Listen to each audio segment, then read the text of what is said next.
How many Americans would be eating 90% acid, 10% alkaline? Is that true?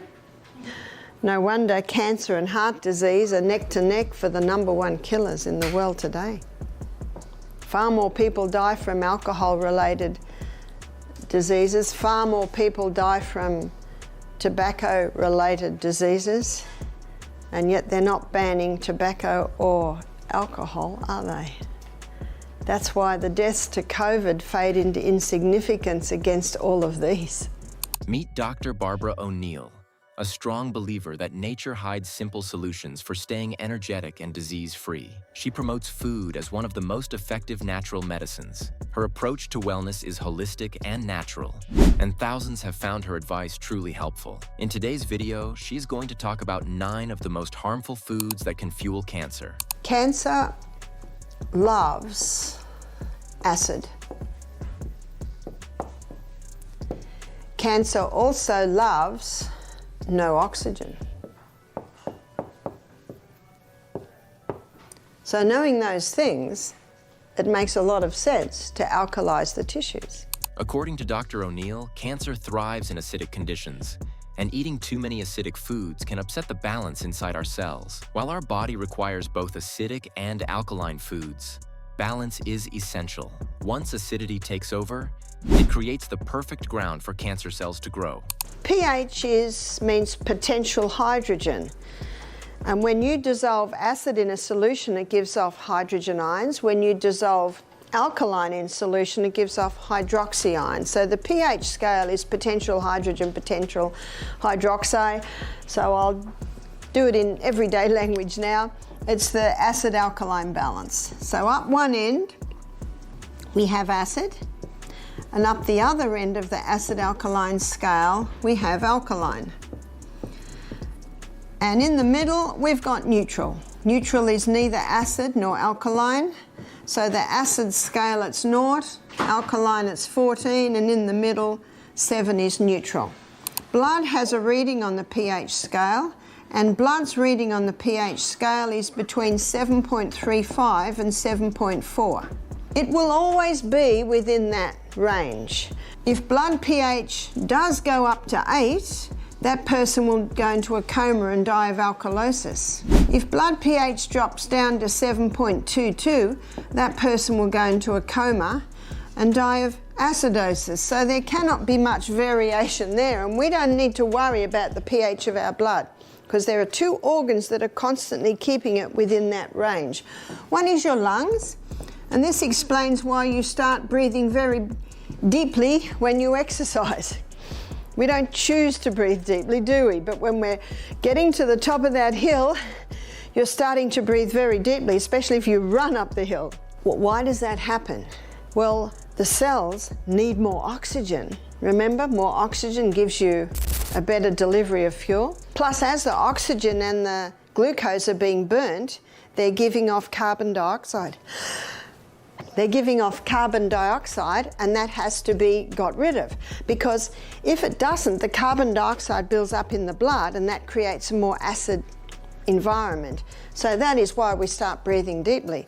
So deep breathing helps to keep the balance of the pH in the blood as it should be. The other organ is your kidneys. Our kidneys and lungs work constantly to regulate the blood's pH, but maintaining cellular pH is far more challenging. The ideal pH inside cells is about 6.5. If our diet is too acidic, this level may fall to 5.5, which opens the door to many health problems, including cancer. Even though the blood cannot change, the pH of the cell can. The pH of the cell should be approximately 6.5. That's very slightly acid, and there is a reason for that. The most acidic substance is sulfuric acid, and sulfuric acid travels at the speed of light. The most alkaline mineral is calcium, and on the scale of speed, calcium doesn't even move. The hydroponic gardener, he's always testing the pH of the water that his plants grow in, because if the water goes too acid, the roots burn. If the water goes too alkaline, he doesn't get the speed of uptake of minerals out of the water and into the plant. So you can see that very slightly acid is important for the speed of all those little chemical reactions that are, millions of them are happening right now. Have you ever had a swimming pool? You have to test the pH every morning because if the water goes to acid, the pipes corrode. If the water goes to alkaline, algae grows on the pipes. So just as for the hydroponic gardener and just as for the swimming pool, the pH of the human body is important because at different pHs, diseases grow. And at different pHs, it's very hard for disease to grow. So let's have a look at that. 2.6. This is where Coca-Cola sits. It's a killer. It's toxic. I was in the Fiji Islands and I was lecturing to some school children there. This is about 10 years ago. And the principal of the school said, I know the Coca-Cola factory. And he said, and I know they clean their machinery with the Coca-Cola. Bit scary, isn't it?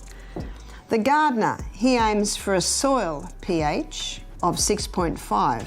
The Bible says we come from dust, we go back to dust, we're dust. The dust of the ground or the soil and the cell pH, very similar. But in a cellular pH of 5.5, this is where disease thrives, especially yeasts, funguses, and cancer. Even a 1-point drop in cellular pH can cause a 60% reduction in oxygen supply to the cells. Since cancer cells dislike oxygen, this lack of oxygen creates a safe zone for them to multiply. An acidic environment also weakens immunity, slows nutrient absorption, disrupts normal cellular functions, and promotes inflammation. Over time, this condition can even trigger bone loss because the body pulls calcium from bones to fight acidity. For this reason, keeping the body alkaline through diet becomes extremely important. Let's have a look at acid-forming foods now.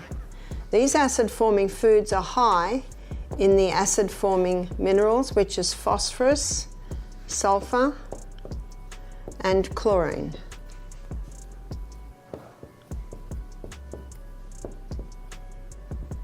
Please remember, the foods in this video are lifestyle tips, not substitutes for medical treatment. Stay with us till the end, because Dr. O'Neill will also share 2 unique remedies to strengthen your body's defense against cancer. 1. Meat.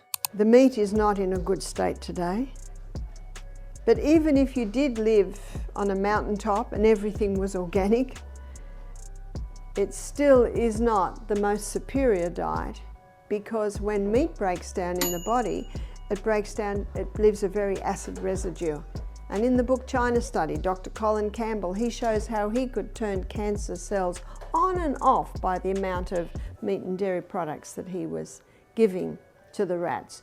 Red and processed meats are acid-forming when broken down in the body. This acidic load promotes inflammation, weakens defenses, and may encourage cancer cell survival. The digestion of meat increases acid production, such as uric acid, lowering overall pH. High intake of red and processed meat has been directly linked to colorectal cancer. In addition, processed meats often contain nitrates and nitrites, which can turn into carcinogenic compounds inside the body. 2. Sugar.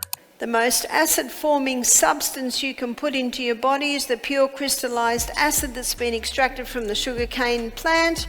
Sugarcane is alkalizing because it's got a lot of minerals in it, but that acid that's been extracted has an acid effect on the body. Now these foods here are high in the acid minerals, which is chlorine and phosphorus